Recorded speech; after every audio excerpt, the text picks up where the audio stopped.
Hi, everybody. Welcome to the Stratosphere Lounge. I'm your host, Bill Whittle. Here we are on May 14th, 2020. Hard to tell. Time flies, and at the same time, it crawls. It's just a very, very, very strange time to be here in America. It was right here on this very show a couple of months, 2 months ago now, where we, in the middle of the show, somebody posted in the comment section that Governor Newsom had just announced a lockdown order for the state of California, and it was good until April 19th. And I remember thinking,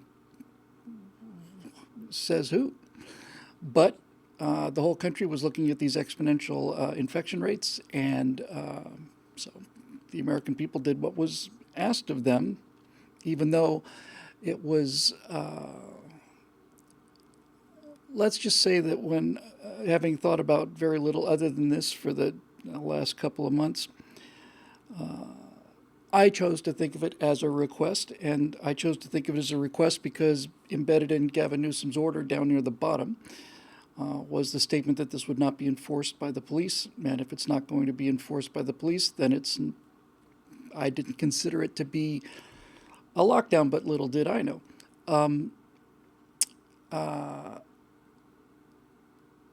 And then we saw the infection rates plummet, just absolutely crater over the course of the following couple weeks. We all braced ourselves for early April. The first week in April was going to be April 9th. The second week in April was going to be peak death day for New York City. And New York City got hit hard. And there's a 1,000-yard stare on the looks of those healthcare workers there, and people going out and applauding them spontaneously. That wasn't invented. That wasn't a hoax. That was real. But the rest of the country just whipped it. And I just couldn't be prouder of the American people. But the politicians, not so much in the media, can get on the high-speed rail to hell. They have failed this country. They're enemies of the people, and if there was a free press, we wouldn't be in any trouble of any kind at all. Really, nothing serious anyway. So anyway, here we are. Found out yesterday. I was reading an article just before I came into work in the Los Angeles Times, where it said that these lockdown measures will continue at least through July. What I did find encouraging was I went to the comment section, not where I saw the link. I went to the comment section of the LA Times. These are the readers of the LA Times. There are not many of them left, and all of them that are left are big old liberals and have been for a long time. And I'm looking at the comments in the LA Times about this, and I'm expecting to see, well, we got to play it safe, and and we're doing it. Every single one of them, all the way down, was it's time to recall this governor. It's time to throw these bastards out of office. Who do they think they are? We're not going to put up with this, and so on and so on and so on. It's fairly clear, I think, at this point to just about everybody that the best possible case you could put on this, the best possible case, is that the goalposts continued to be moved because politicians are concerned about the fact that having had the death rates go down, they will go back up again. But I don't think that that's it at all. I think it's clear from the behavior of California versus the behavior of, let's say, Texas, that certain political parties are much more comfortable with telling people what to do. In fact, it's their oxygen. And so I think Donald Trump handled this brilliantly, not just as president, but I think the smartest thing he did and the best thing he did, not just for the pandemic, but for the entire country, for history, was to make this a federalist issue, to let the governors decide. I think that was a stroke of genius politically, and I also think it was the right thing to do both medically and constitutionally. So I saw, you'll be pleased to know that this morning, after having written for a year now, I basically had a year where I have had no free time for a year. That doesn't mean to say I didn't have any free time. Let me rephrase that. I have not had the ability to relax during my free time for the last year because of the deadlines and just the volume of Apollo 11, what we saw, and then the Cold War, what we saw. That was a 10-part episode for the Cold War, and I just couldn't finish it, and I ended up doing 12, and even that didn't do it. I went to 13. I still feel like I really ran it off the cliff, but I just was out of time. The last 2 episodes I did for free because I couldn't just drop it. There was just too much history there. Anyway, it was great to be finally done with it, and to have some time so that when my 11 shows a week, 5 right angles, 5 Bill Whittle Nows, and a Stratosphere Lounge, and then for 3 weeks in a row, I guess we were doing 18 a week. We're doing daily Chronosphere lounges as well. It was nice to have a little bit of free time. But in any event, this morning I sat down. I did a Bill Whittle Now with Scott. And then after that, I sat down and I wrote a firewall. Imagine that. I know I keep saying this. It just needs to be said because I know how many regular listeners out there really just loved the firewalls and wanted to know what happened to them. I just want to say, again, just in my defense, that that every single one of those episodes of Apollo 11 and the Cold War, every single one of the 4 and then the 13, was the length of anywhere from 12 to 15 firewalls per episode. So anyway, and I'm actually thinking I'm going to come back with a different look. I've been doing some stuff on last stuff I did a third segment for Trumpet War for Newsmax, and I used the blue suit that I used in Apollo 11 and a gold tie, and I really like the look.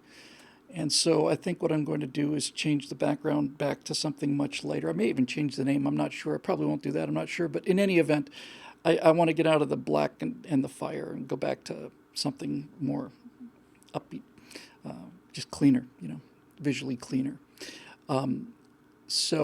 Anyway, it took me pretty much about a month now, I guess, when I've not had this writing burden on top of my neck.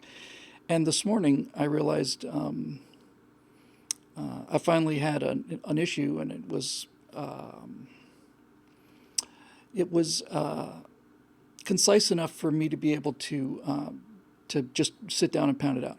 And after 15,000 words of Cold War episode each, this one, I think was 800 or something, just flew by. Anyway, this particular one, it's always fun to talk about a little bit because it's not quite finished. I just have to do a rewriting pass on it, but it's basically done. We were talking about Wisconsin opening up, the Supreme Court in Wisconsin saying that the governor doesn't have the power to keep it locked down anymore. And needless to say, that's a big deal here in California. And while I was doing the show, it just hit me that there really is just one issue here, really, when you get down to it. And it's not even a pandemic issue. It's an issue that the pandemic has heightened, but something was going to happen, and sooner or later we're going to have to deal with it. The entire issue before the country right now, I think, is, I believe, and I've thought about this a lot, I don't know how else to do it except through a constitutional amendment. I don't believe in messing with the Constitution, but I think an amendment, many amendments, the progressive amendments, all limited freedom, took away the right to drink and income tax and all the rest of it.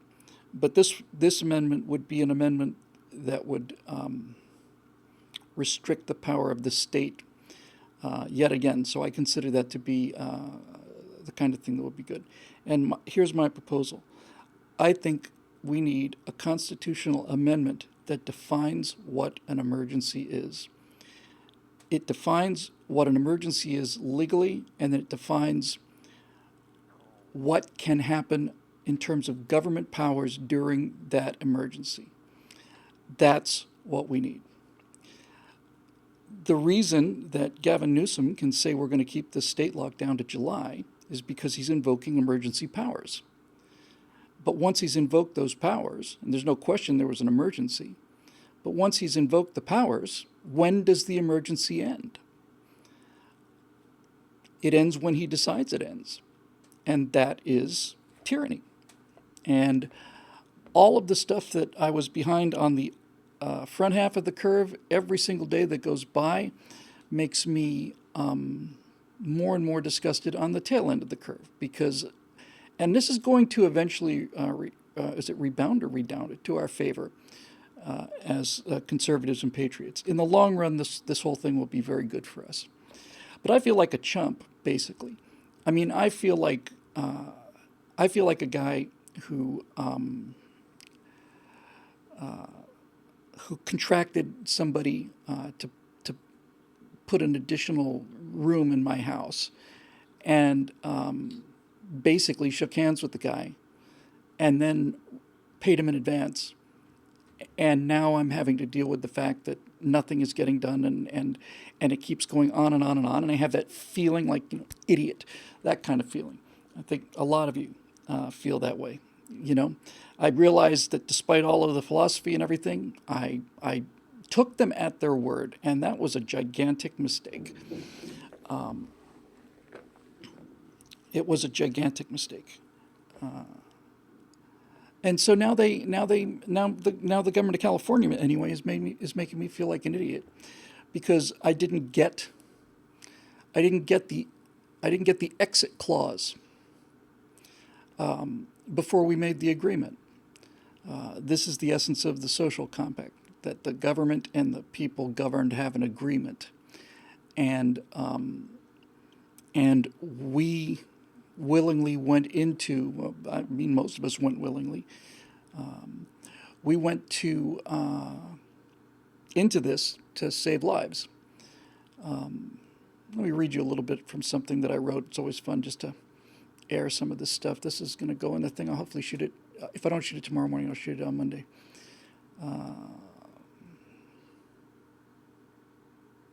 I just think this was interesting. Here's a paragraph from it. So I'm talking about the front end of the curve and how it looked at the beginning of the curve, and a lot of people say, "Oh, it was all a hoax," and I don't believe that, but and I understand the models.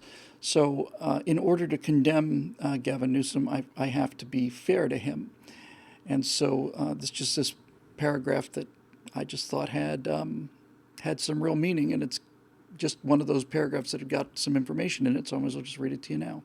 So I'm talking about how things looked at the beginning of the pandemic. And this is what I wrote.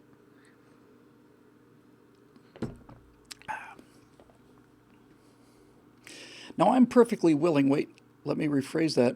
I was perfectly willing to believe that faced with these numbers, the projections, in other words, the governor took emergency action, and like most Americans in these first days of the pandemic, I complied with this because I would prefer not to see 2 or 3 million dead Americans. If you count every single recorded combat death in U.S. history, not just all of the major wars, but also including things like the Beirut deployment, the Berlin blockade, the Boxer Rebellion, Red Cloud's War, the Coeur d'Alene Rebellion, the First Sumatra Expedition, and the Chesapeake Leonard Affair. In other words, every single recorded combat death in the history of the United States of America, the best guess is that at least 666,441 Americans have died in combat. So, if a series of virologists and epidemiologists tell Governor Newsom, President Trump, and everyone else in the world that the Wuhan virus might kill 4 or 5 times as many American civilians as the total number of soldiers killed in every war in U.S. history, well, you give me numbers like that, and you have my undivided attention. And that's where things were back in April. Hey, we're fine. Thank you. And then I talk about the whole Elon Musk thing. Might as well just go over it. It's a little perk for Stratosphere lounging. I'm going to make a lot of hay out of this diagram here. Hang on a sec. So I'm not going to get into the whole Elon Musk thing. I'll get into it in the firewall. It's part of the basis of it. I'm talking about combat deaths. If you count the total number of killed during our wars, the number of people killed by disease is usually 3 or 4 times what the actual combat deaths. I'm talking about the number of people that were killed in combat during the wars, because that number is, I mean, they've got it down to the individual. Those are the records, but needless to say, in the Confederacy, for example, we never really know. But it's 650,000 dead from combat. So anyway, this is the thing that is driving me crazy. So I'm gonna talk about the Elon Musk thing and his move, which I thought was epic, just epic. Not only did I think it was courageous, I thought it was brilliantly handled. That's all you need to know about government, and I think any form of government, but since California has considerably more government than America does, it's a pretty good indication that when Elon Musk says, there's too much government here, I'm going to Texas, and a member of the California legislature says, F Elon Musk. That's the attitude of the California government not only towards businessmen, but towards the citizens. It's basically, fuck you. If you're leaving because taxes are too high, well, you know what you can do with it. So Elon Musk responds with, okay, message received. And then the next day, he opens up his factory. And this is what I find interesting. The next day, he calls their bluff, and they didn't do anything. Now, I thought that they would have to do something. I thought that they would have to arrest him, because if he openly defies them and they do nothing, then the emperor's got no clothes.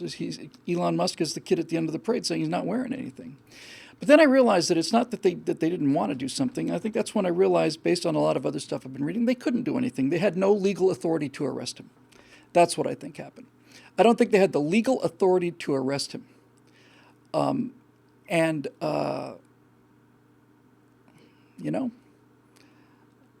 That's really it.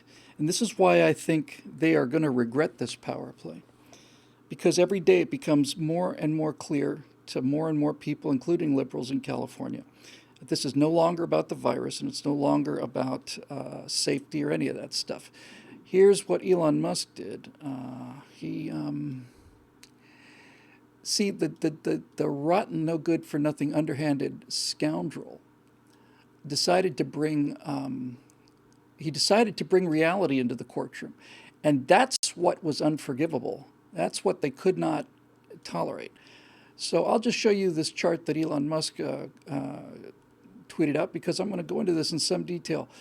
Gold line on the left is what the initial predictions were if there was no lockdown, if there was no action on the part of government. This gold line on the left was the number that Gavin Newsom was given. Now, I'm willing to accept that. And I'm willing to accept that the people who gave him that number were acting in good faith, that they said this is the worst case, but it is entirely possible. We've never seen this virus before. We didn't know what the fatality rate was because we didn't know how many people had survived and not been infected. So that gold line on the left is what Gavin Newsom saw, and then he issued the shutdown order on March 19th. Again, this is all Elon Musk's tweet and his data, and he sources the data. Now, the green line is where things projected to be in April. You can see that instead of just blowing through 60,000 hospital beds, you can see that on the green line, it just barely reaches 60,000, and it takes a little bit longer, a little further to the right, to get there. Then on April 10th, they make another prediction, and you can see that it's going to take longer to get there. It's moving further to the right, but now it's going to peak out at about 37,000. Now, all of these three lines, the gold line, the green line, and the blue line, are projections based upon computer models, and those computer models give a number based on what they perceive things like the infectiousness rate of it is, the R sub naught, how many people are who get it are gonna get serious symptoms, and so on. But what Elon Musk did, unfortunately for the Californian legislature, was that he put a fourth line in there, and that fourth line is the black line. And unlike the other three lines, you can see that the black line has a label on it, and the black line says actual data. In other words, it's not a projection, it's not a guess. The gold line, the green line, and the blue line are what the government of California continued to refine their estimates to. But you can see that the black line starts on the same day as the other three, and that black line is the actual data. And he says up at the top, hospitals in California have been half empty this whole time. Now, that is devastating. It's devastating because it's based on data. And so Elon Musk said basically, okay, look, if you're not going to listen to the data, I'm going to move to Texas. California said, all right, F you. Musk said, message received. And then he opened the factory. And he dared them to do something, and they can't do it. And so we need a definition of emergency. I'm going to leave it open in the firewall because I don't have the answer. It needs to be well thought out. It needs to be thrashed out, and I don't have the inclination or the time. I'm just one guy's perspective. But I think it needs to be a constitutional amendment. I think it needs to be a federal constitutional amendment. If people are going to be able to invoke emergency powers and use those emergency powers to violate our civil rights, on principle, I am willing to agree that there might be emergencies of sufficient magnitude to warrant this kind of thing, and I'm also willing to concede that at the beginning of this pandemic, this looked like this may have been one of them. But the fact that once those powers have been bestowed, they've never been revoked, and they don't appear that they're ever going to be revoked, is the problem. And we don't have a definition of, I'll be there, Julius, I don't know when it is, but I'll be there. I'll be there. Anyway, so here's the issue. The issue isn't the pandemic. The issue isn't survival rate. The issue isn't hospital beds. The issue isn't any of that stuff. None of it. The issue is we have a constitution to protect our rights. If we together agree, and by the way, I'm not convinced that this is the case. I'm not convinced that there should be emergency powers. I'm leaning to say that there's good argument for it. But let's just say, a couple of people have already mentioned it, but this is basically what I've been getting at, and that is this needs to be clearly defined, and the state of emergency needs to be sundowned. I'm going to go with a week. I think the amendment should say that a state of emergency, once declared, shall be in, let's say 10 days, shall be enforced for 10 days. And if it is, unless it is voted upon, unless the Congress of the United States, or in the case of a state emergency, the legislature of that state votes to extend it, then it expires after 10 days. If they vote to extend it, they can extend it for 10 days. And then 10 days later, they'll look at it again and they vote again. And that would give some accountability back to the people. For Gavin Newsom to take the actions that he did, I'm not saying that he didn't have a bigger plan in mind, but I'm going to grant him the benefit of the doubt and say he did what he thought was best and was facing a big emergency. I'm fine with that. And I'm not playing a Monday morning quarterback. I'm not doing that. But I am saying once it showed up where the actual data was relative to the projections, and it's not a trivial difference. Once that happened, he should have immediately started loosening the valve, because this was never about was never sold to us anyway, as hide in the basement till this thing passes. It was, let's keep the rate of infection low enough for the hospital system to be able to take care of it. And it didn't happen. So they have abused our trust. They've abused our faith. And now we, the people, have to put another set of chains on the government. Because I'm not aware, and somebody in the comment section might be, I'm not aware where emergency powers are anywhere in the Constitution. I'm not aware that the Constitution has any kind of a stipulation about losing our civil rights in times of emergency. I did read, I don't remember where, just glanced at it, but that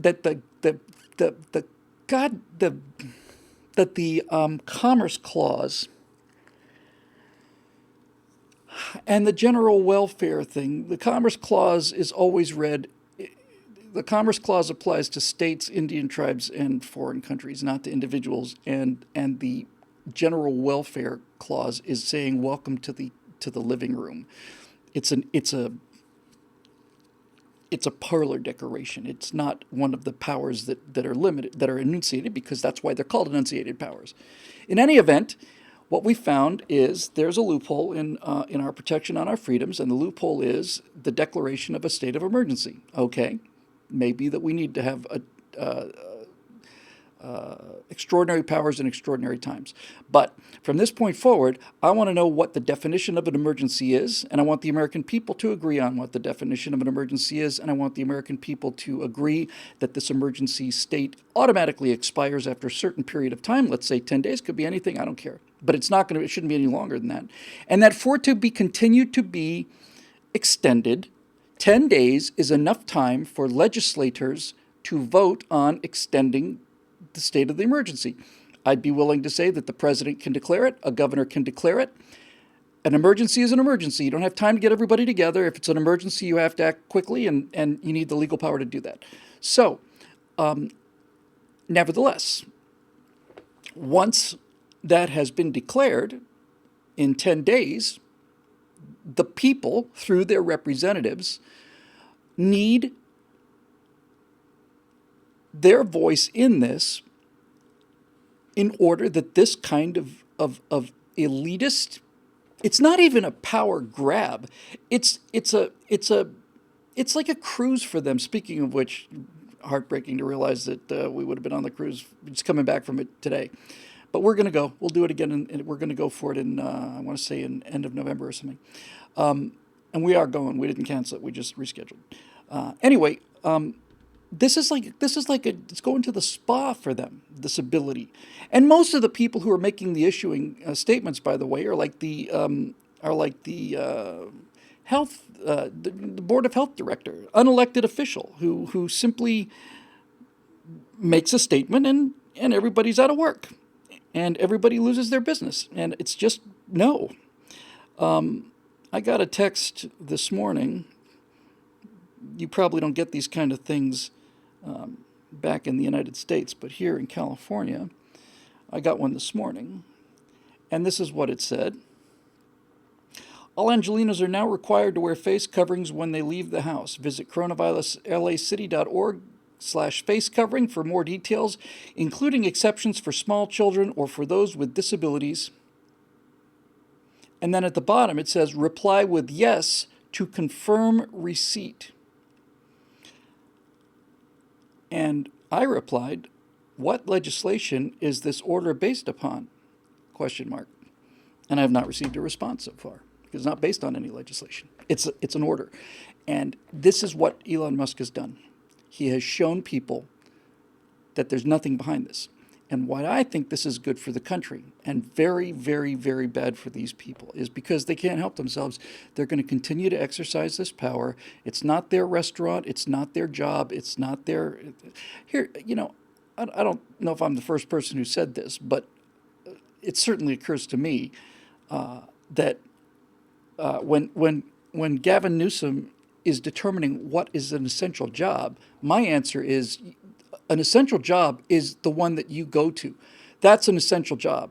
If you have to feed your family, then that is an essential job. And one of the things that is the most hilarious about this whole thing is that in the mayor, the Garcetti's order, subset of the other thing, is I read very carefully. It says it said everyone must stay home with the exception of people providing essential services. So I decided, let's see what those essential services are. And I thought they would be fire, police, and medical workers. No. I actually I did a screen grab of it, pardon the spectacles, because I had the feeling that I might need to show this to a law enforcement officer someday. Now, fortunately, that hasn't happened, which again is an indication that this whole thing is intimidation rather than law. But nevertheless, I will show you. What the heck? No, sorry.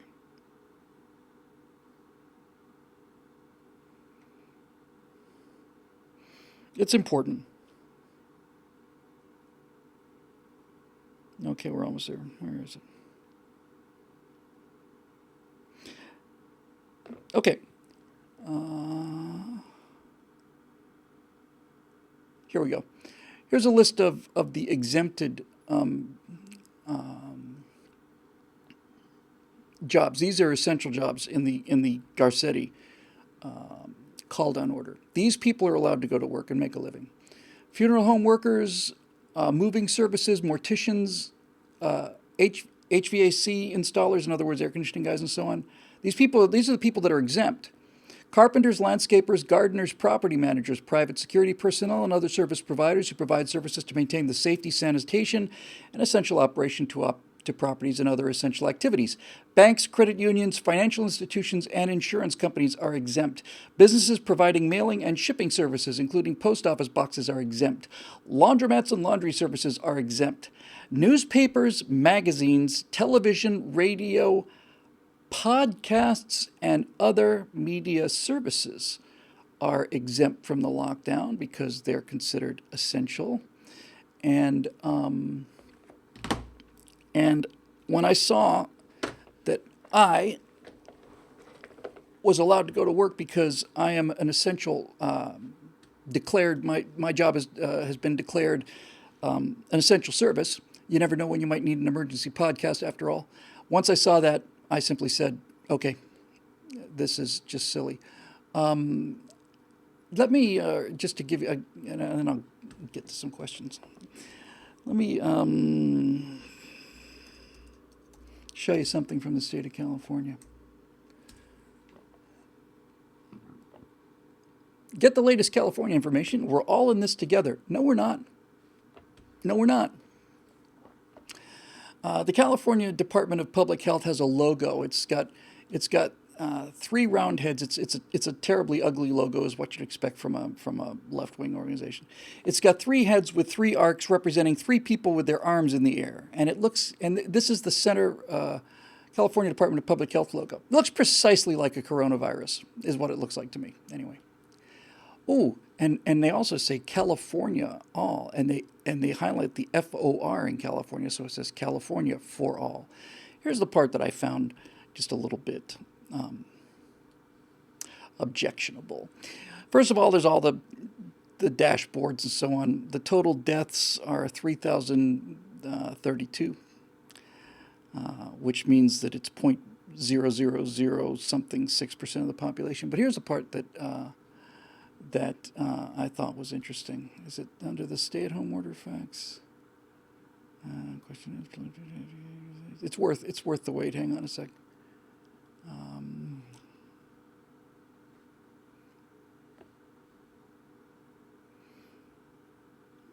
Where'd it go? Hang on. It's worth it.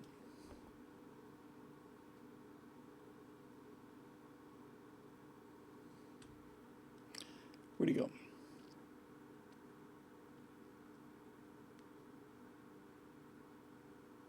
CCA state actions. Yeah, here it is.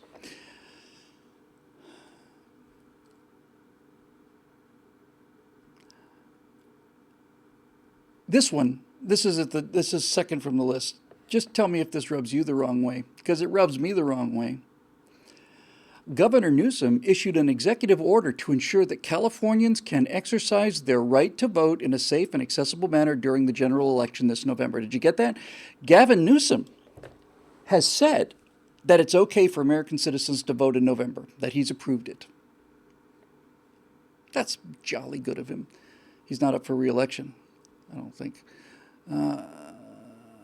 He's issued an executive order, you see, that says that Californians will be allowed to vote in November. So that's got to be an enormous relief for people like me. It doesn't bother people who live in America, but for guys like me, it's good to know.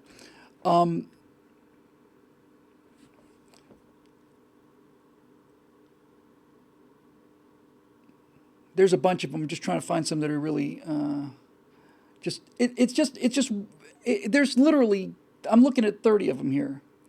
And it's like,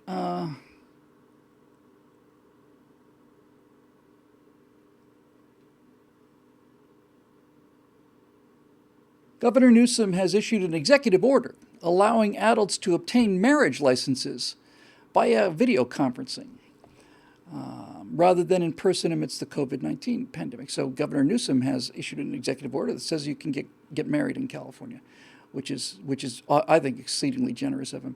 By the way, one of the things I talk about in the beginning of this is Natasha and I were driving around the beach the other day, and a couple of people have referenced that.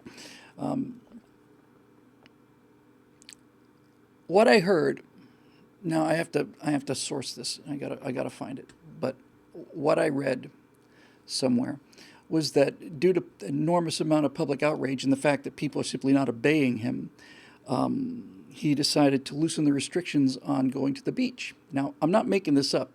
This is what I heard. It's got the ring of truth to it. I haven't sourced it yet, so those caveats apply. But with that said, my understanding about the upcoming beach restrictions, which I think happen next week, is that Californians will be allowed to go to the beach. The beaches will be open. While you're on the beach, you have to maintain a 6-foot separation from anybody else on the beach. And while you're on the beach, masks must be worn. But don't worry, you won't need the masks, because it also says that unless you are engaged in athletic activities like swimming or surfing, you cannot stay on the beach. Sunbathing is prohibited. In other words, you can go to the beach so long as you don't go to the beach.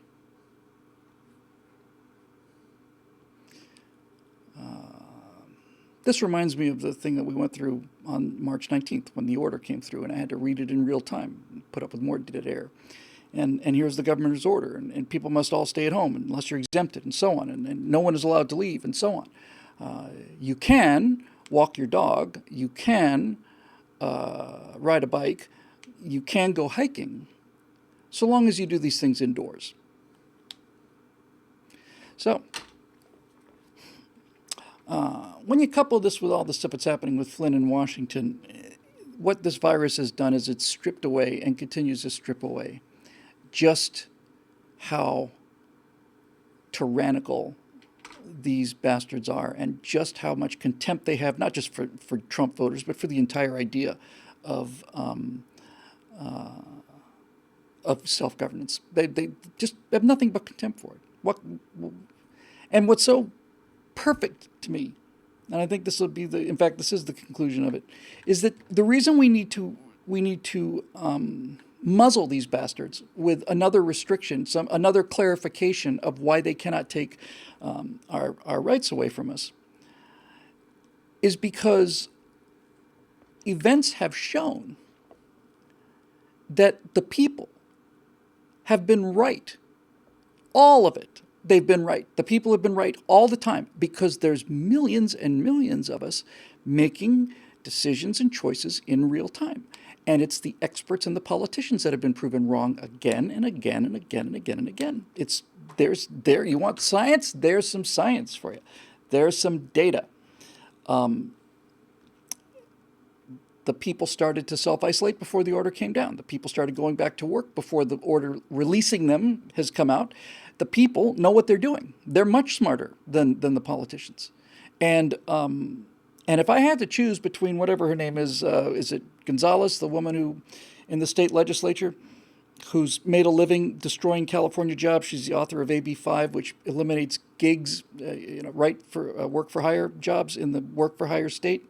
Nope, can't do that anymore. If you play the bass at Joe's Bar on Thursday nights, you can't do that in California anymore. You have to be a full-time. You have to be an employee of Joe's, and Joe's has to pay your Social Security, and he has to provide the whole health insurance thing. You can't just go and be paid by Joe to work for 4 hours. If you work for him at all in this state, you've got to be an employee.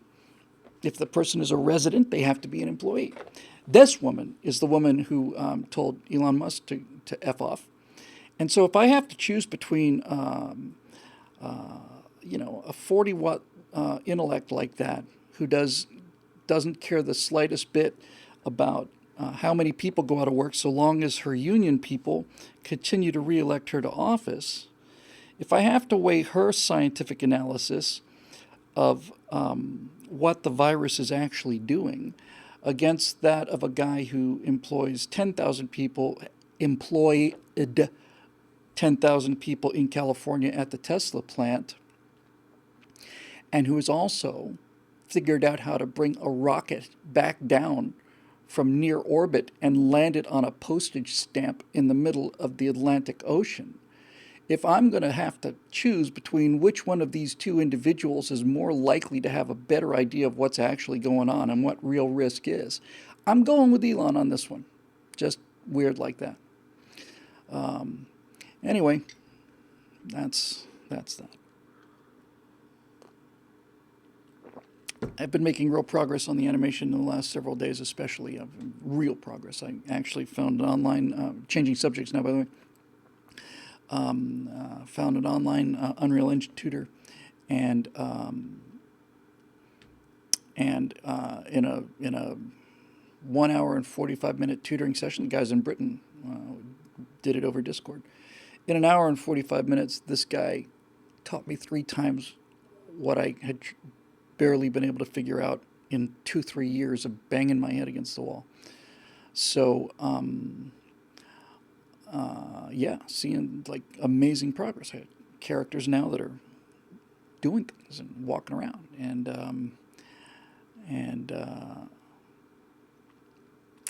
see if I can grab it on this computer. I can. Give me a second. There's another moment of dead air. We can't very well have a Stratosphere Lounge without some dead air. I'll just show you this. This is a 10-second thing, and it's not a big deal. But it's one of the few things that I was able to do with the skills that I had. So if you just give me one moment here. Where did I put it? It's going to take me a second, but I'll grab it, and I will bring it down. So I'm starting to get a little more familiar with Unreal Engine. And by the way, I might actually pull this down next week. I'm not going to do it now, but I think I'll probably do it next week. Earlier today, here we go. Actually, yesterday, I saw the tech demo for Unreal 5. Unreal 4's had constant updates, 4.23, 4.24, and so on. I didn't even know there was an Unreal 5. I remember thinking, well, there's going to have to be an Unreal 5 someday, I guess. But anyway, 2 days ago, they released the tech demo for Unreal Engine 5. And folks, I honestly thought that it would take me 4 or 5 years to be able to make a movie in this studio like Lawrence of Arabia. And now I realize, no, I have to wait till probably February of 2021. Unreal Engine 5 is beyond imagination. It is, I'll play it next week. It is absolutely 100% photorealistic. No big textures, none of these tricks. They do a tech demo where there are, I think they said 30 billion triangles, 30 billion polygons in this set during the course of this tech demo. 30 billion. And it's all rendering at, 40 frames a second, something like that. It's unbelievable. It's absolutely unbelievable. Anyway, this is not a big deal at all. It's just a little 10-second test animation. I'm going to put some sound effects underneath it and all the rest of it, but I should be able to play it.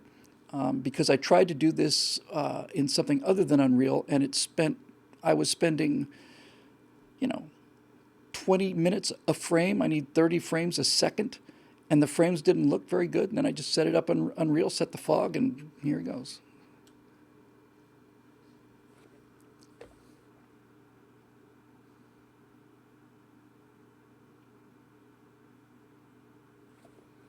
Ta-da! I thought that looked good. It needs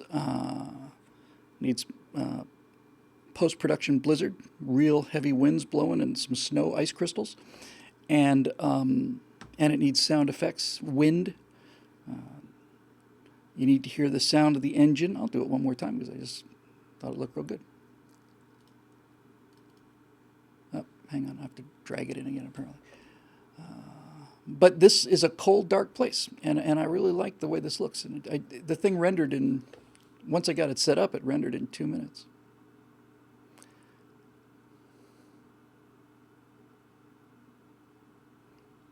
I love it. The amazing thing about Unreal 5 is that somehow, and I don't know how it does it, but it takes a file that has 30 million polygons. Usually in game engines, you need to try to keep it down to 20,000 or something. But it takes or maybe it's 300 million polygons. There's no way for the memory to hold all of it, but somehow it looks at these assets and figures out how many polygons it needs to draw that object. And so it ran on a PlayStation 5. It is the character is a little cartoony, but the landscape and the lighting, it is photorealistic. It's mind-boggling. You don't have to light anything. You just put a light there, and everything takes care of itself. It's absolutely amazing. So anyway, starting to see some progress with that. So let's do some questions for a little while, and then I'm going to head back to the homestead and make some more cool space videos here. And that will mean we go to the Facebook page. There we go. This is Dealer's Choice Night. I'm going to take what I like, and I don't want to hear any argument about it. Alrighty. Just going to take a moment while I take a look at what's here.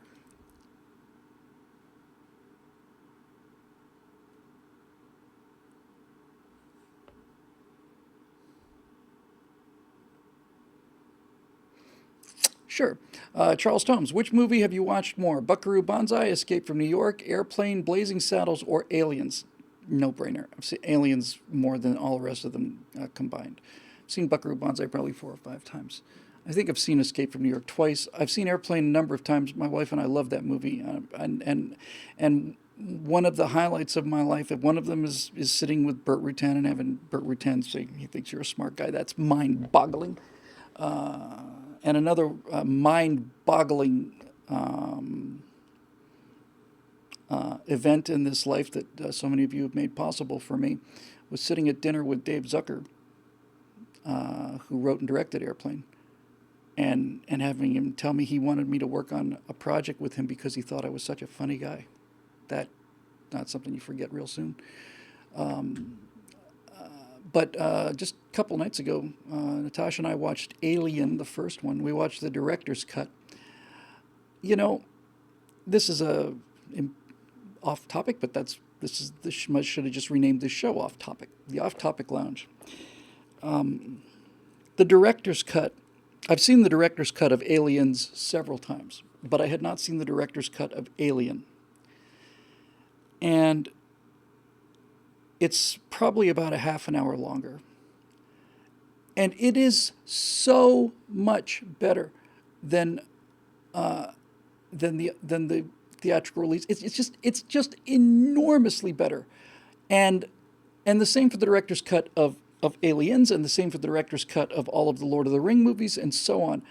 It's got to be heartbreaking. Not just heartbreaking, it's got to rip your guts out to be the director of a movie like that. To be either James Cameron with, and I'm sure this is true for most movies, but if you're James Cameron with Aliens, or Ridley Scott in Alien, or or your Jackson. I want to say Keith Jackson. Mr. Jackson, the director of Lord of the Rings movies. It's got to be hell on earth to cut a movie that makes sense and cut Peter Jackson. Thank you, and cut 40 minutes or an hour out of a movie that actually is working, and have somebody tell you that you have to do this for runtime, and realize, yes, I suppose it kind of makes sense.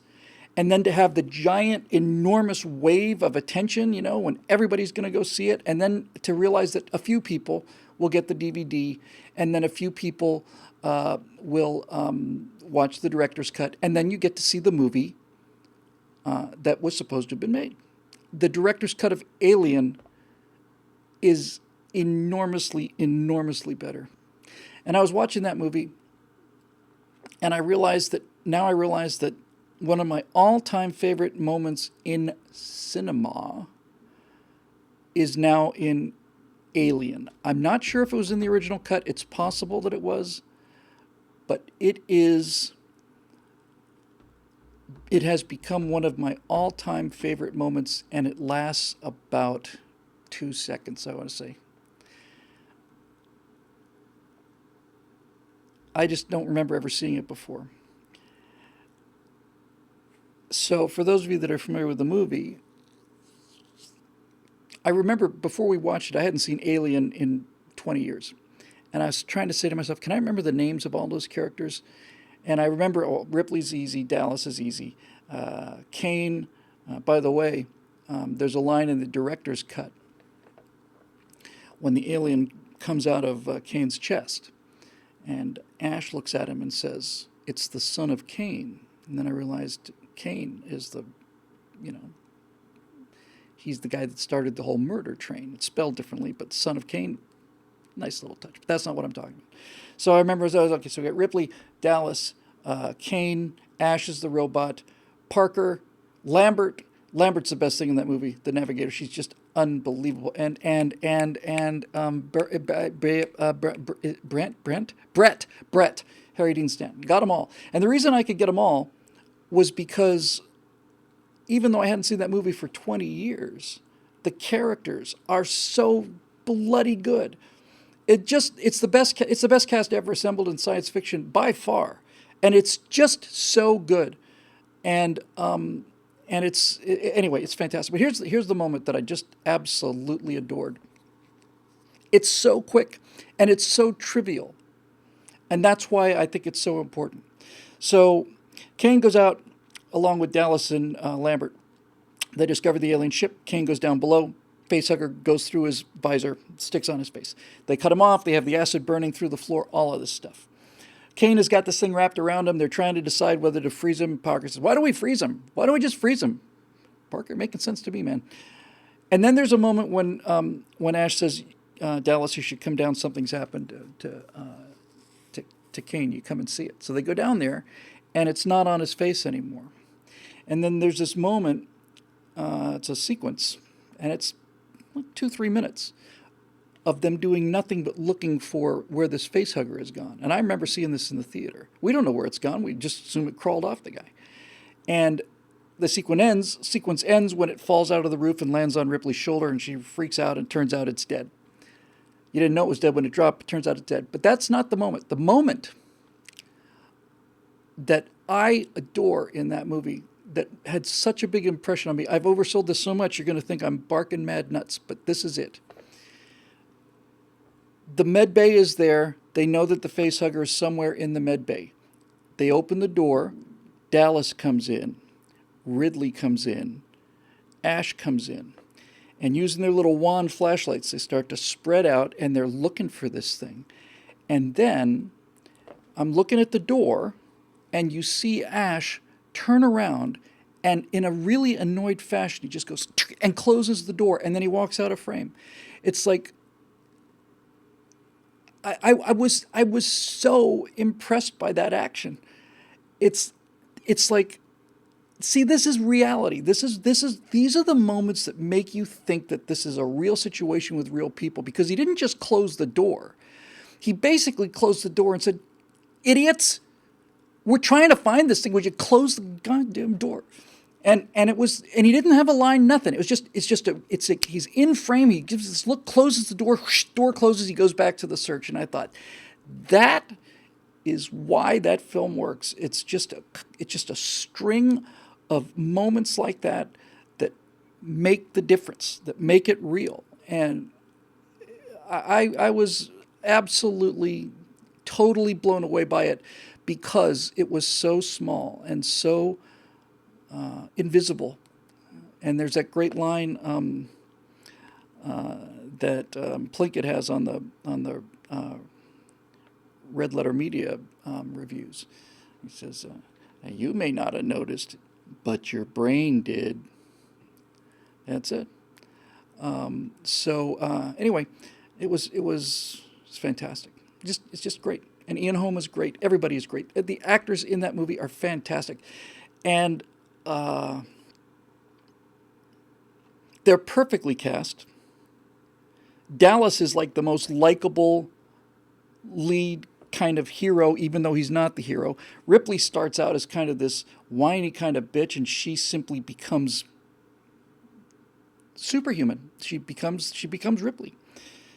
Yaphet Kotto is astonishing, and Harry Dean Stanton is astonishing, and John Hurt has this kind of John Hurt is an old thin guy. Even in 1979, John Hurt always looks like he's about to die of tuberculosis.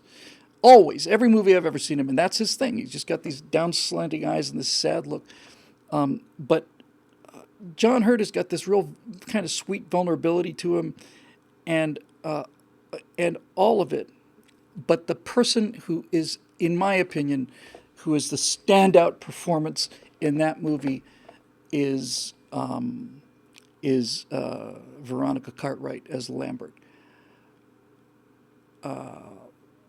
Lambert starts out the movie angry. She's smoking her cigarette and she doesn't want to be there and she hates these people. And they go out and she knows that this is not a good deal, that they shouldn't be on this planet and so on. And she's supposed to be she's the navigator, and so they come out of sleep halfway home, and they don't know where they are, and they're saying, Lambert, where are we? And she says something like, I'm working on it. It's just this back and forth with her and Ripley, and you just almost hear this unsaid kind of, I'm working on it, you bitch. But the thing about Lambert is she starts out bitter and angry, and then she goes out on this thing, and once she comes back with Kane, with this thing on her face, that actress, Veronica Cartwright, plays at least an hour of screen time, as scared as anyone I have ever seen in my life. I've never, ever seen anybody do just plain, I think the term they used on the commentary track is catatonic fear. She is just absolutely terrified all of the time. And because she's so scared all the time, when her time comes, yes, she was Mrs. Gus Grissom in The Right Stuff. She was great in that movie too, by God. But when her time comes, by the way, in the theatrical cut, I seem to want to say that the whole situation between when Lambert dies and when Parker dies is kind of a mess. In the director's cut, it's perfectly clear. Lambert is loading these cylinders that they need on the shuttle, and then you see the shadow of the alien, and she's looking at the wall, and she doesn't see it, and then she turns around, she does a double take, and she sees this thing, and she just freezes. And in the director's cut, it's so clear. You see Yaphet Kotto, he's got his makeshift flamethrower, and he's looking at it like, oh my, and Yaphet Kotto's a tough guy in this film. He's like, oh my God. And then you can tell that this alien is between him. It's Parker, the alien, and the alien is closing in on Lambert. And Parker is screaming. He said, Lambert, get out of the way. Get out of the way. It's going to kill us. Get out of the way. And she's frozen. She's, I can't move. She's absolutely frozen with fear. And the thing that is the most effective, it's such a good movie, it's such good technique, is that a lot of what happens in that scene happens while the camera is on Ripley, and Ripley is running through the corridor to get down there, and you hear it on the ship's PA system. You see her running, and you hear this kind of, get out of the way, it's going to kill us, I can't move. And they scream. And it's masterpiece. Masterpiece. And yeah, this is just absolutely amazing. And she was in The Birds too. She was, which I'd like to see again. I haven't seen that since '70s, I guess, something like that. The problem with seeing The Birds is I remember being scared to death of The Birds, but I've seen a little bit of clips of it since then, and the birds are, they're stuffed birds with wires flapping the wings. Veronica Cartwright is the one on Lost in Space. They're sisters. They're very similar looking. Angela Cartwright was an Alien, and The Right Stuff. Wow. Anyway, it's great. And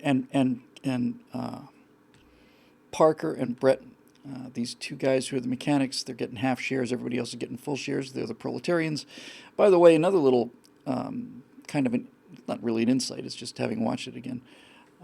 Angela Cartwright, again, was in Aliens, and Veronica was on Lost in Space.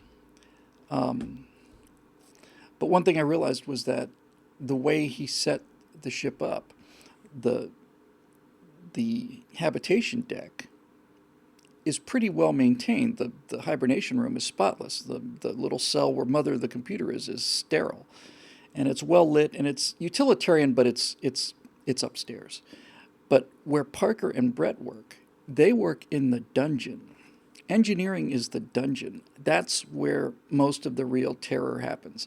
Down where it's dark, and it's loud, and it's hot, and there's steam venting, and there's things and all this other stuff. It was fantastic. Just fantastic. By the way, another little thing. There's a scene just before Brett dies. He's looking for the cat. He knows the alien's on the ship, but he's looking for the cat. And he's pretty scared, but he's a tough guy. Yeah, kitty, kitty, kitty, kitty. And they go into this enormous room because the Nostromo's a big ship. And they go into this room, and there's some kind of like mechanical thing. He said they took a lot of airplane parts, like jet engines, and just sprayed them. They didn't have a budget for anything. They couldn't make anything. Did I get it wrong? Angela in Lost in Space, Veronica is in whatever. Cartwrights. Anyway, so he goes in there, and there's water coming down, and then there's this enormous cavernous shot looking down on Brett, and Ridley Scott has these chains hanging there, and these chains are just swaying in the breeze from the air conditioning, and there's water coming down, pretty good amount of water. And I remember thinking, where's that water coming from? And I thought, it's probably condensation. Yeah, it's a lot of steam in there. It's probably just condensation. It's a big ship. And so Brett's got his baseball cap on, and the water's coming down on his brim, and in the commentary track, he takes off his hat, and kind of lets the water splash on his face. He's got his eyes closed. That increases his vulnerability. That was Harry Dean Stanton's idea, and Ridley Scott loved it. But there's a shot when you see the chains, and you see the outline of the alien hanging on the chains, but you haven't seen the alien yet. So unless you've already seen the end of the movie, you don't know what that is. Just another piece of equipment, but it's him. And in the commentary track, Ridley Scott's talking about this. And he's saying things like, well, I mean, that's a lot of water, where's the water coming from? And he's kind of doing his own question and answer because he cares. He's worried about what the audience is going to think. He doesn't want them to go, oh, come on. He said, I want water. I need to present a sense of space and stillness, and yet at the same time I need something in motion. So he's got this water coming down pretty hard, and he's saying, yeah, condensation. He says, and then somebody said, well, why the chains? What are the chains there for? And finally, Ridley Scott said, the chains are there because I like the chains. I like them. I think they look cool, and I think they sound great. And they're like these horrible gothic wind chimes. They're just barely there. And you figure, okay, so they haul something up in this room with chains. Who cares? And he said, that's basically what he said. He said, who cares? But the fact is he did care, because he cared enough to have come up in the commentary about making the movie. He did care. He cared. Is this too much water? If it's too much water, people are going to ask, where's the water coming from? And what are the chains for? Well, it's a big room. So this is how excellent movies are made. You have to sweat the details. You have to do the little things. It's the big things will take care of themselves if you can do the little things right. And it's a masterpiece. Masterpiece. The whole and additionally, for those of you who were there, this came out in 1979. Star Wars came out in 77. Star Wars was enormous fun, but Star Wars is a fantasy. And if you liked science fiction, there was nothing in the 70s. Nothing. 2001 was in 68. Logan's Run, I want to say, 1975, and Silent Running. That's it. Nothing. And along comes this thing. And I remember there's a magazine called Cinefex, and they were showing, about a year before this thing opened, they were showing the suits, and I saw it, and I thought, these suits, the helmets are just enormous, and they've got this kind of padding on it. Turns out they're wearing hockey gloves, but the whole suit really is very strange looking. Got this little, almost like engravings on the side, almost looks Victorian. So it's very Gothic looking, they said. And while they're walking on the planet, there's little puffs of vapor as they exhale. There's little the suits are venting, and it adds a lot to the experience. It really somehow makes it look like a real suit on an alien planet. Well, the actors are saying that in order for this to work, they had like an aerosol can or something was strapped to their back, and they had to root the thing up from behind their neck and into the suit and then into the helmet and shoot off the top there. And they said, but the tube had to make a really sharp bend, and on every single one of the helmets, the three helmets that Tom Skerritt and Cartwright and Hurt were wearing, that line ruptured. And every time that they would shoot off the aerosol, it would fill up the helmet. And they said they were on the verge of just blacking out. I think it was just CO2, but they're saying they just practically fallen down. You don't know it. It's amazing. Anyway, it was great. A couple more. Billy's going home after that.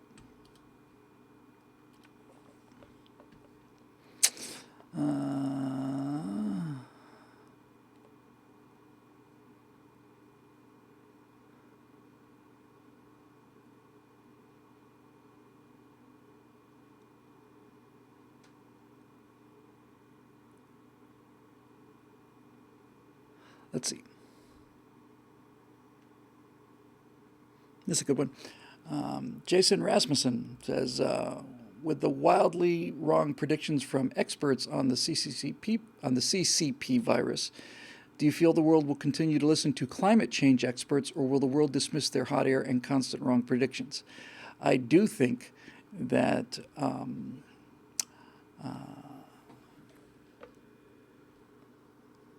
the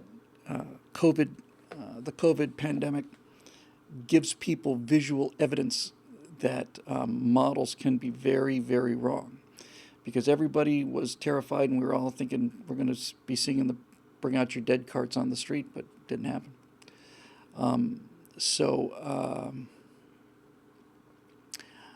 Yeah, and the models are junk. And every couple years they say, oh, turns out that the oceans absorb twice as much CO2 as we thought they did, so we just added that to the model. Never an admission that, well, the model was horribly flawed before then. You mean, no, we've just improved it, but you got it wrong by a factor, by 100%. You got it wrong by 100%. Yeah, but doesn't that affect the model? Well, maybe.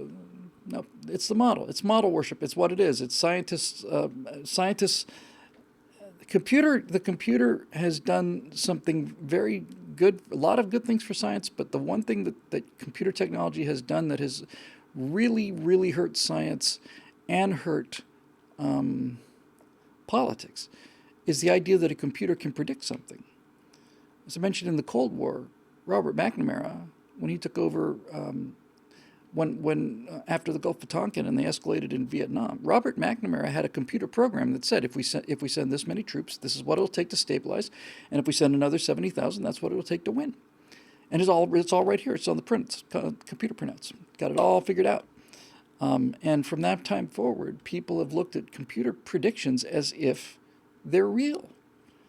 And I think one of the first things I said in this line of work that I'm in now was that the problem with intellectuals is if you confront an intellectual with a map that he's drawn and he goes out and the map says there should be a river delta and he goes up from the, the bilge in the boat and where there's supposed to be a river delta he sees a towering mountain.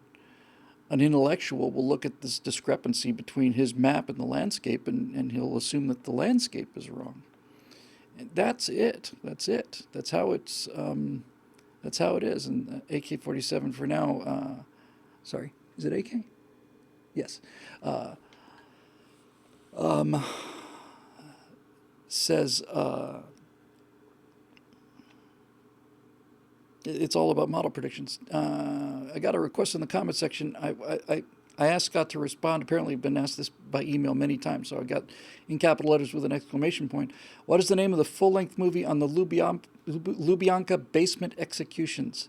It's called The Chekist, Chekist. I only found it on YouTube. There is a relatively high-quality version, but without English subtitles, and that's useless.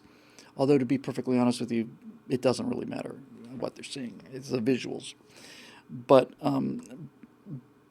be prepared for a relatively low quality visual experience because of the compression. I think it was like 360 or maybe even 240 or something.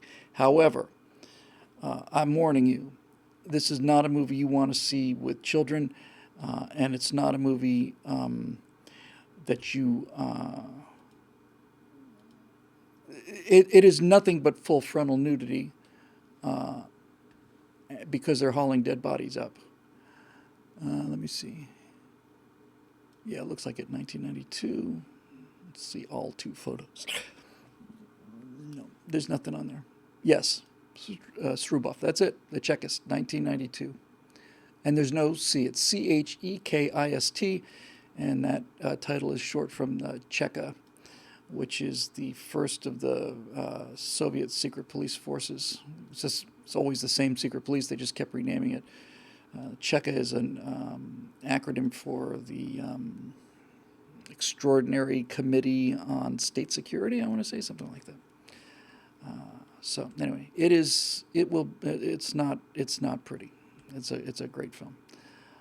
So anyway, back to the climate thing and the models. Models are taking it hard on the chin. So are experts. It is if this virus does nothing other than put people's faith in experts to rest, that alone will be worth what we've gone through.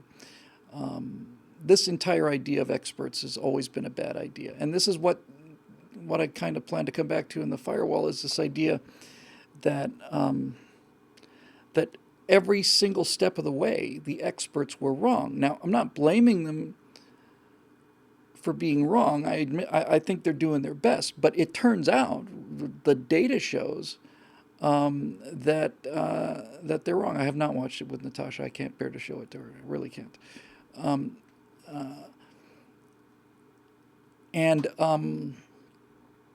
Anyway, this idea about we the people is not. The intellectuals think that they're smarter than 300 million people, and they're not. They're not even close. So, I'm just very, very, very impressed with the American people and very pleased about what they've done and how they've handled it. But I have not been much impressed with either experts or politicians. I think we'll do maybe one more and we'll call it a night. Bob Knife. Sorry, Bob. Figure out how we get it. I really dug the Cold War series and listened to every episode 3 times. Well, that's very flattering. Thank you. That said, McNamara, episode 10, you stated that he had, quote, no such thing as strategy, only crisis management, unquote. Yet this seems contrary to his systems management approach from Ford and business schools. Can you please help round that circle, or whatever the cool kids say? McNamara was a systems guy, and he was a systems guy when things like efficiency experts and ergonomics and all of this stuff was just starting to happen in coming out of the 50s and into the 60s. They started to get a sense that they could make businesses more efficient by by by dealing with data. They started to look at data. In other words, an efficiency expert, that was a term that was common when I was a kid, would come into a business and look around with a little stopwatch. It says it's taken 14 seconds for this guy to move from here to there to get that part over there. Over the course of a year, this comes to 4.5 years of lost work, blah, blah, blah. If you move the bolts over there, you'll save this much time and this much money and so on. So McNamara was that kind of guy, and he was running, was it General Motors? Or Ford? It was Ford. But this was a quote of his when he was presented with the situation in Vietnam. He said, "There is no strategy. There's only crisis management." It's a perfect example of the hammer only seeing nails. That's all he can see. He's a data analyst, and when the Secretary of Defense talks about a shooting war that the United States is in, and the Secretary of Defense says there's no such thing as strategy, that should alarm you. It certainly alarmed me when I read it. I had no idea that I knew McNamara was a kind of like a college boy who was smarter than everybody else and turned out to be wrong about just about everything, and got a lot of people killed too. But I didn't realize he had a computer printout saying how many troops he had to send in order to win the Vietnam War, and I certainly didn't. I was shocked to hear that the Secretary of Defense said that there's not. He didn't even say there's no strategy for Vietnam. That alone would have been certainly cause for replacement, but he didn't even say that. He said there's no such thing as strategy, period. And that's a guy, I think, Bob, to the degree this will help you. And looking back on it, I wish I'd had this insight then, but I didn't. What that tells me now is that McNamara, from in his nature and his core, is a guy who reacts to things. Because if he says there's no such thing as strategy, there's only crisis management, what he's basically saying is we don't control the situation and we don't have the initiative. If you have the initiative, that means you are acting on them before they can act on you. Initiative is everything. If you don't have initiative, you lose, period. So if McNamara is saying there's no such thing as strategy, he's saying that we have no plans to hold the initiative because we have no plan upon which we will act with the initiative. And he's also saying there's only crisis management. That is ultimately an extremely passive attitude for the guy who's supposed to be the civilian responsible for the United States military. I don't think you want the guy who's in charge of the Department of Defense to be as passive as McNamara clearly is in that one sentence. There's no such thing as strategy, parentheses, we don't have a plan, therefore we can't act, therefore we are constantly being acted upon, therefore the enemy chooses when and where to engage us, and we just take our losses. That's the first half. And when he says there's only crisis management, and what he's saying is he's playing nothing but defense. I don't want to get too far off on this, really, because it doesn't really hold up super well. But in the many, many football discussions I've had with people, American football, real football, we've had a lot of big discussions about whether it was better to have a great offense or a great defense. Now, as it turns out, when Florida went to the national championship the first time, I want to say it was against, I think it was Ohio. Was it Ohio State? Nebraska, maybe? It was one of those Midwestern teams. It was a power team. Florida was fast, all offense. Let's just say it was Ohio State, was solid defense, and they whooped us. But my position has always been on the offense versus defense thing is, if you have it doesn't matter if you have a great defense but no offense, you win the game by putting points on the board. If you can't put any points on the board, then you can't win the game. You cannot win with just defense. You've got to be able to put points on the board. Now, a defense can help you put more points on the board than they do. Well, let me rephrase that. A defense can help you make sure that they don't put as many points on the board as you do. But defense is essentially a passive act, and offense is aggressive, and it's the initiative. And when you're engaging people who are much, much, much weaker than you, then they are going to choose the time and place of battle. They're going to try and kill you with 1,000 paper cuts. And if you grant them the initiative, they'll succeed and they'll win. You can't let that happen. If the weaker enemy does not have the initiative, they lose. If the overwhelmingly stronger force has the initiative, is constantly doing the acting, and then the peasants with the bamboo spears are constantly reacting, it's over. It's over in 2 months. But if you're going to say that this giant American behemoth is just going to sit there and respond and react to what the Viet Cong and the NVA do, well, then they'll chip away at it over the course of 10 years, and they won't win. This is an important thing to say, they won't win. When I say they won't win, they won't defeat America. We will not see Vietnam troops raising the North Vietnamese flag over the Capitol building. But that's not what that's not a win for them. They don't have to defeat the United States. They just have to make it go away. They have to make it too expensive. And that is what I've been working on mentally on a script I'm working on now for these for this video series. And that is what the United States had to deal with. People say we won the Revolutionary War. Well, that's certainly true, but we didn't defeat Britain. We didn't raise the stars and bars over, the stars and stripes over Parliament. We didn't defeat Britain. We won politically, but we didn't defeat them. We just made it too expensive. And that is a strange place to get to. And that's where I've been spending a lot of headspace lately in terms of this kind of trailer that I'm working on for this thing that little animation was for. Is talking about the idea that if you know you're going to fight an overwhelmingly powerful opponent, you have to start your entire strategy, and you have to have a strategy. If you don't have a strategy and you're the weaker party, you're just over. It's done. The only way that a weaker contestant can beat a stronger one is if he's got a better plan.